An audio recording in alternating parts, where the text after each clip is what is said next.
2, 3, 4, 5, 6, 7,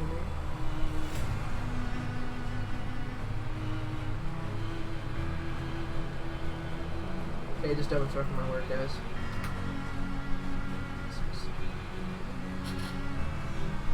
Alright.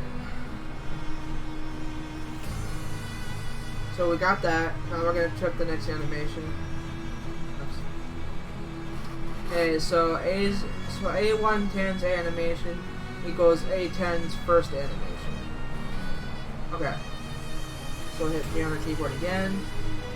Control F. A110. Hit F5 until we get to the animation, which is this right here. When you arrive at a second bar, guys, that's usually where the animation and effect of the animation that will play is located. So we're going to want to replace A110's animation with A10's first animation.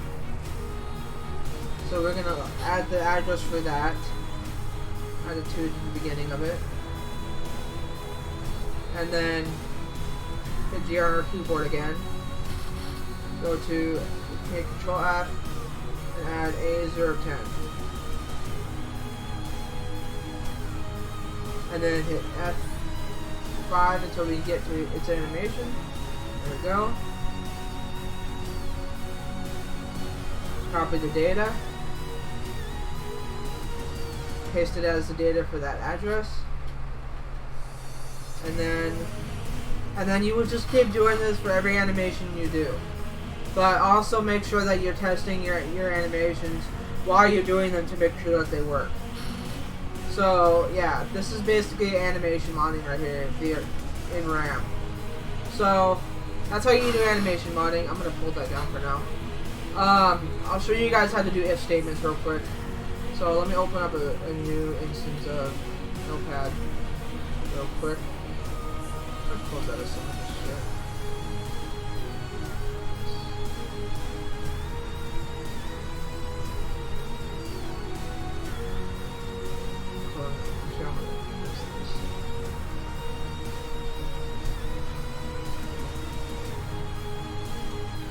Okay.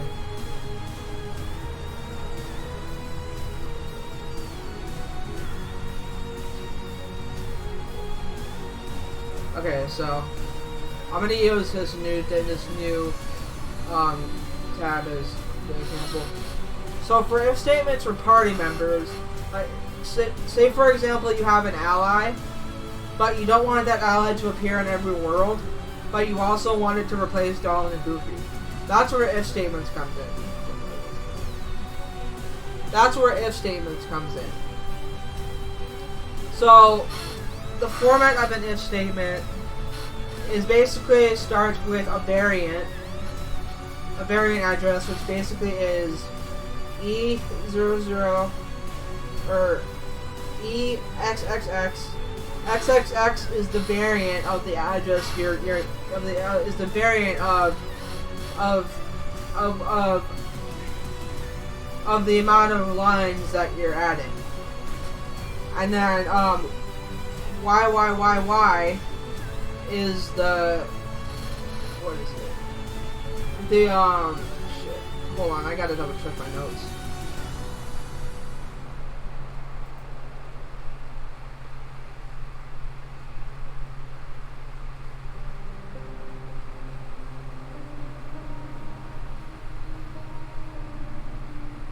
Oh, okay. So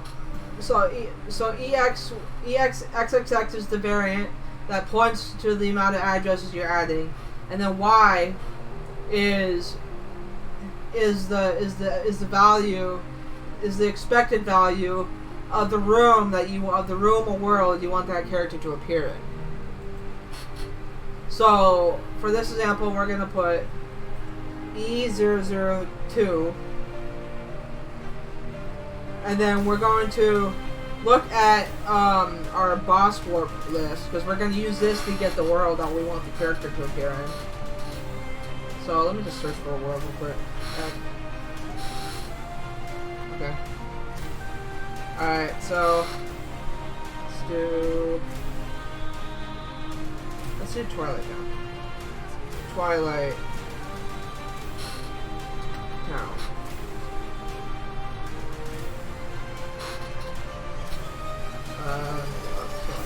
Select the world. Damn it. Alright. So we're gonna get the value for Twilight Town.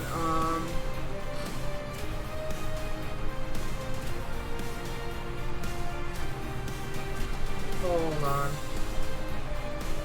I thought there was a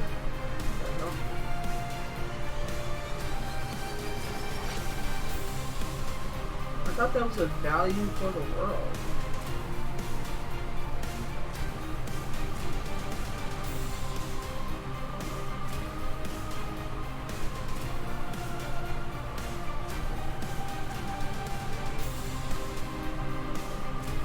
Hold on a second.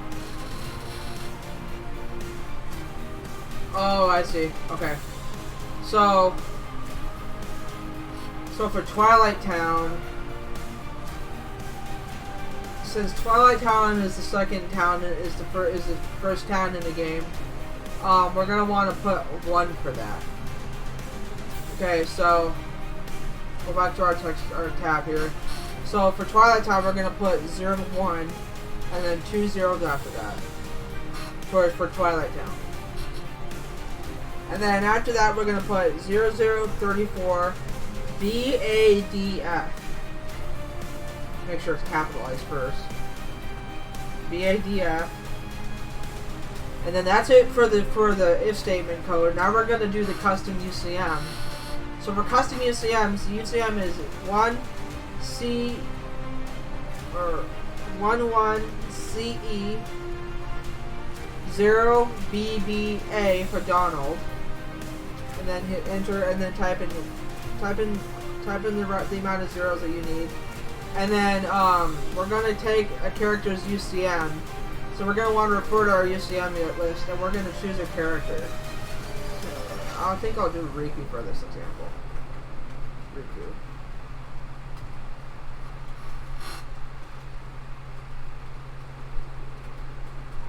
I'll do Riku Guest for this example. Alright. And then for the next one, we'll do 11CE 0BBC for Goofy. We'll do 1, 2, 3, 4, 5, or 1, 2, 3, 4. I mean, and then go to UCM and then choose another character to use. And I think I'll go with Mulan. So.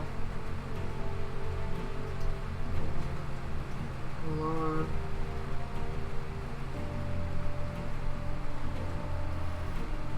Okay, so Mulan is 63. Okay. So 0063.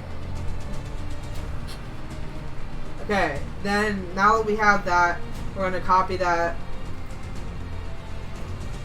And then we're gonna make it, and then we want to make a PNAC file for that. So you would post it in PCSX2 CE. If you guys don't know how to download that, check out my tutorial on creating PNAC files. If you just scroll through my videos, you'll find it. But watch that tutorial for learning how to make PNAC files. And PCSX2 CE is in the description of that video. So just go there and find the program. I don't feel like adding it to the stream. But you want to make a PNAC file of it, convert it, and then put it in your PNAC file. And then once you go to another world, once you go into the game, the character should only appear in that world.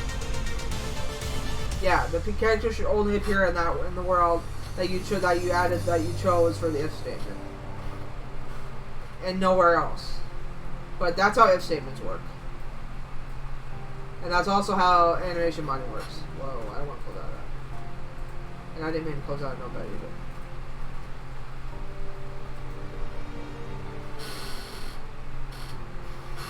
Okay, so what else do I gotta do? Okay, let me check my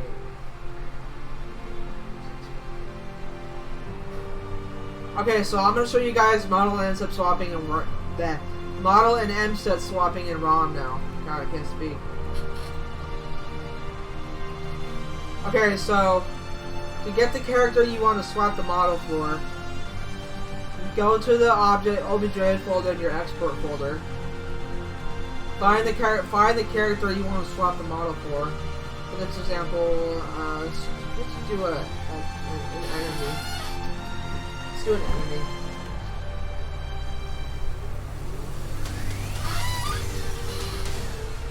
Good.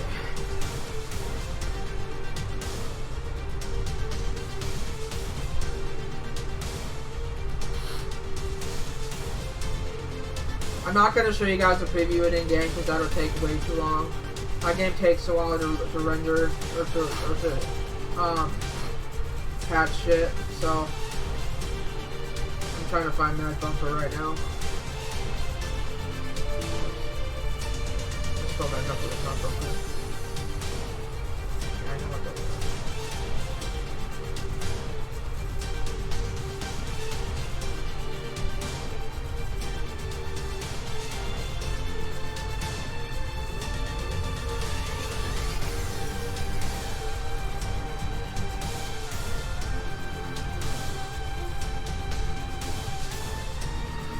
Mushrooms.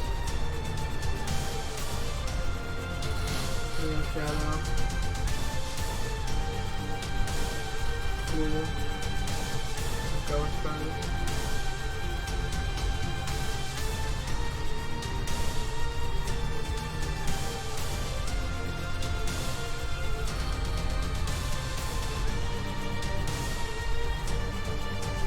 Actually, screw this. I'll just show you guys how to do it with Sora. So, type in Sora's,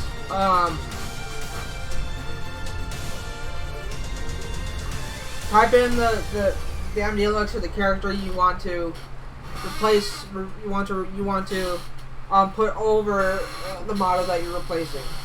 So, for example, if you want Sora to have Valor form, normal Sora to have Valor form's MDLX, you want to grab Valor form's MDLX.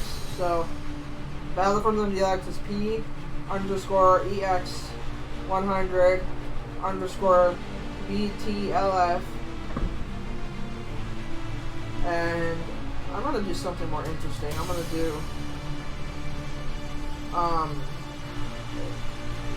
do TR for Tron.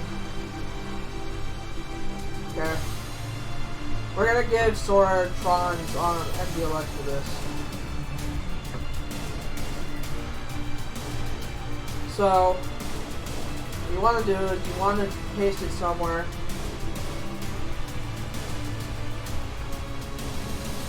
I want to make sure you guys can still see me. Yeah, okay.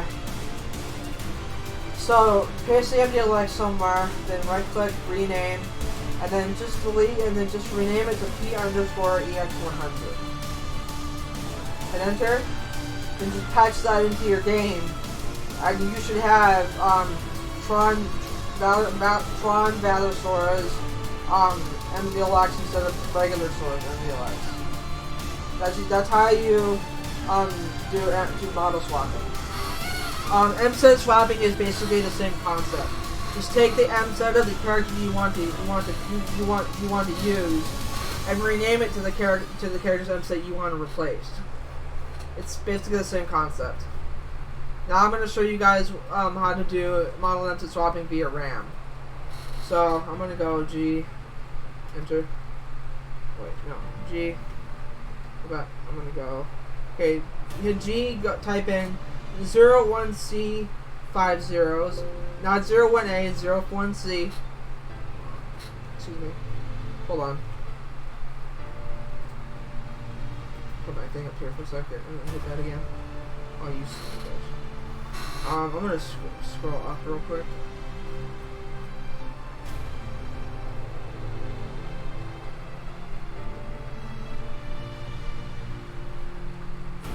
Alright. So then hit Shift and 3 and type in the MSet UCM of the character you want to replace. So I'm gonna search Mad Bumper in my UCM list so I can replace that. So Mad Bumper. That's not right.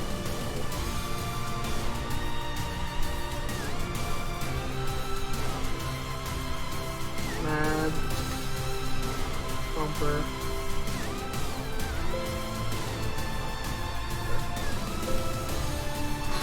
Why isn't it working? What the hell?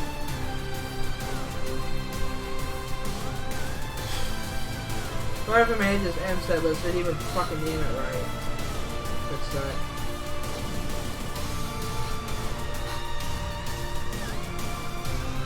Alright.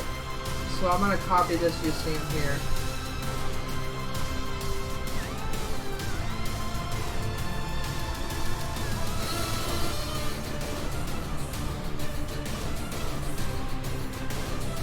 Now we've arrived at the Mad Bumpers model in Mset. So what we're gonna want to do is we're gonna want to copy the address that ends with the address that starts with 4. Copy that. Paste that into MHaste. Or a P9 or your P9 file, doesn't really matter. So just hit Control V again and put 8 and type in, add 8 to the end. Hit Control V again and add C to the end. And then add the 2 to the beginning of each address. Always make sure to add the 2 at the beginning and end of the address, otherwise this will not work.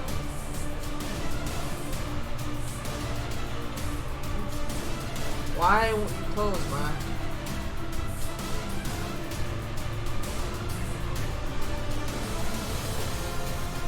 Okay.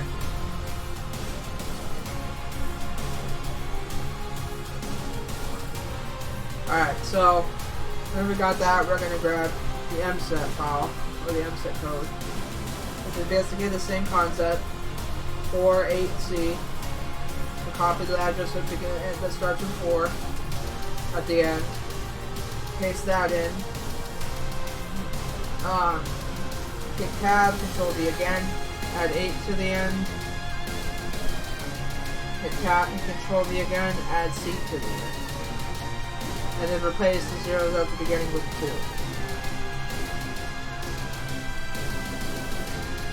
Now we're going to get the UCM of the character we want to replace in that button. So for this example, I'm going to use, I'm going to choose the Samurai Nobody. So Samurai. Okay.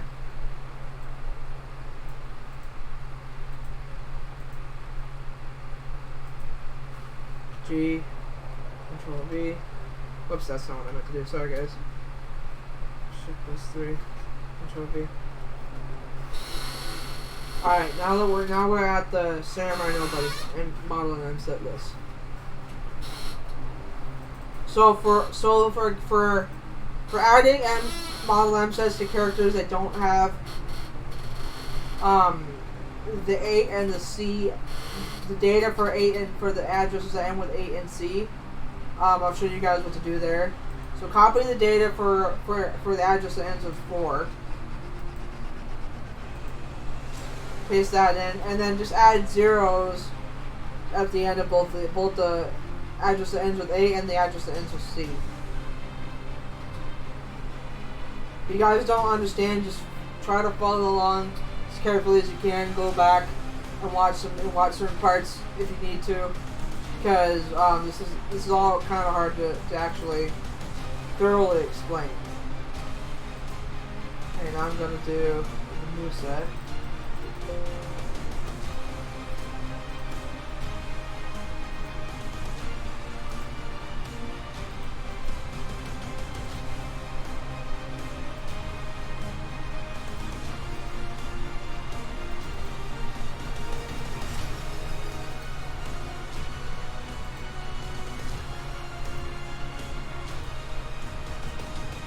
Then for the last one, just add 0.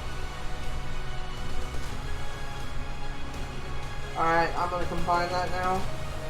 I'm going to paste that, and I'm going to apply that. Now let's go to the cabinet remembrance and see if our code works.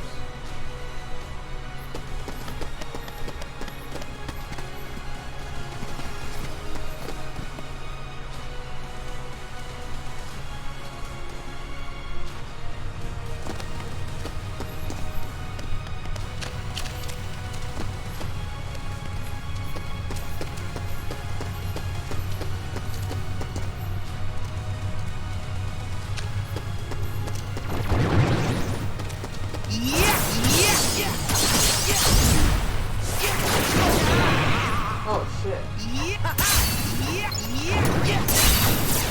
Take this!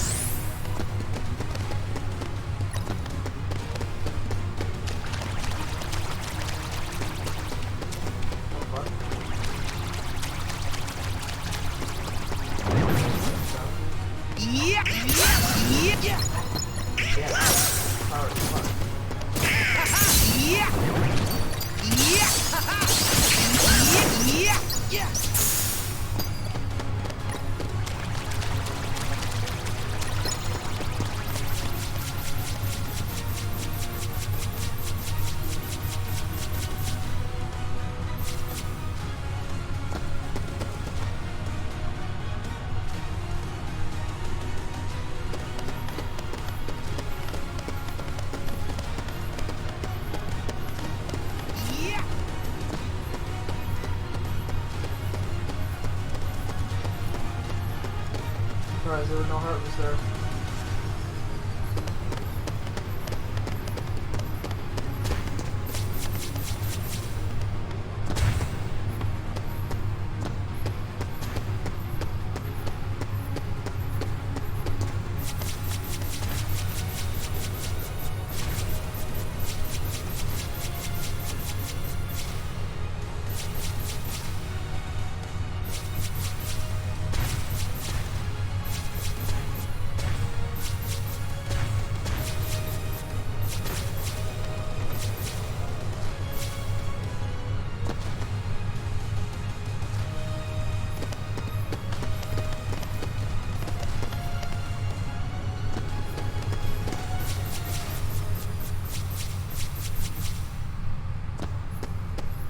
Huh, there's no heartless in these rooms. Weird.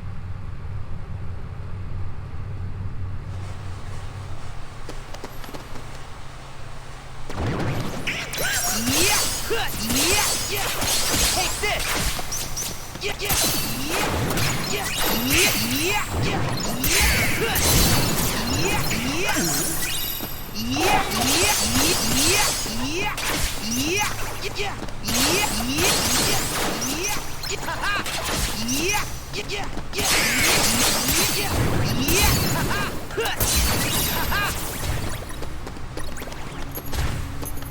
Okay, well, it looks like the bad bumpers are not spawning, but that's basically how you do it, guys.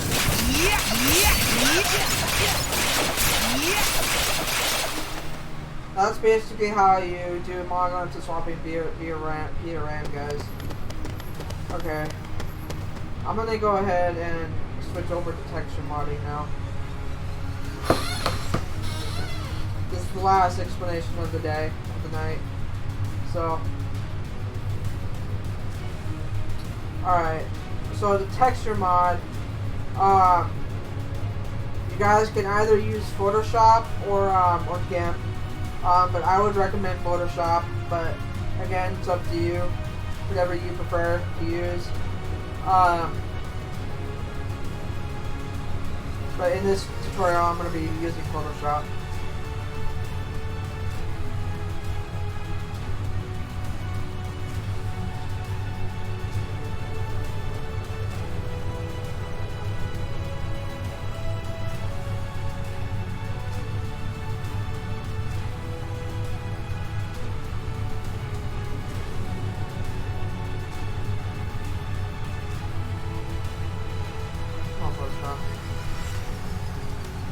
Alright, so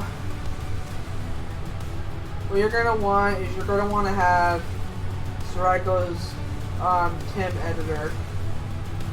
I provided a link to it in the description of the stream. You're going to want to have this. And then you're going to want to open up the MDLX of the model you want to modify the texture for. So in this case, I'll do a boss. No, I'll do store. I'm gonna do KH2. So it's cut the model. So I'm gonna go save. So open up the MDLX you want, and then hit save all. Then drag and drop the textures you want to modify into your program, or import it. It doesn't really matter how you do it.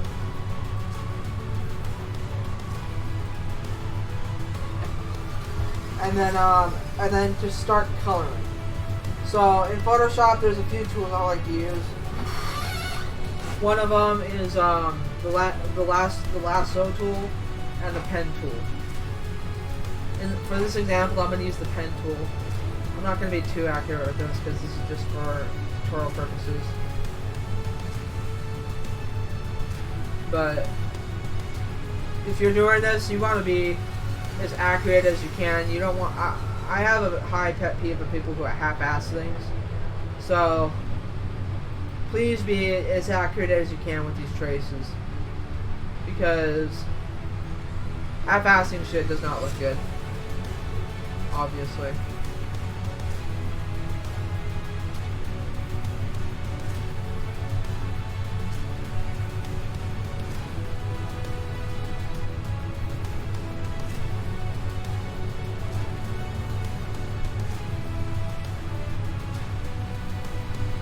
Selection.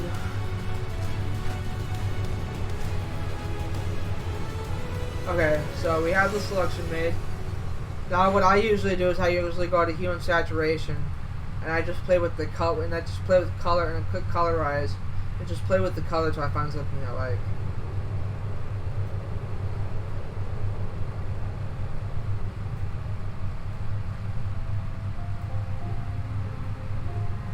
Okay, that's pretty good. So it's basically just a series of clicking on the different parts of the texture and selecting it, and then coloring it with hue and saturation.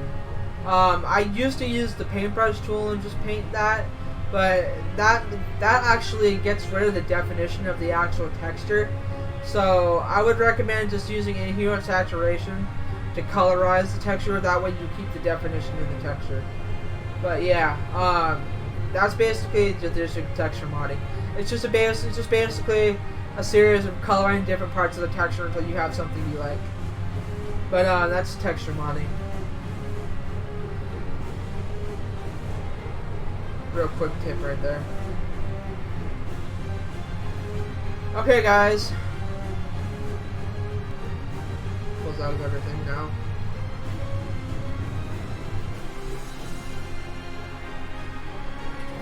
Okay guys, that's it for the tutorial. I hope this helps some of you guys out. If you have any questions, you can leave them in the comments below and I'll answer them as best I can. Also keep an eye out for other preview videos on some other things in my mod. Those will be put out soon. And yeah, I hope this helped you out, guys, and this is Dr. Guys. I'm out.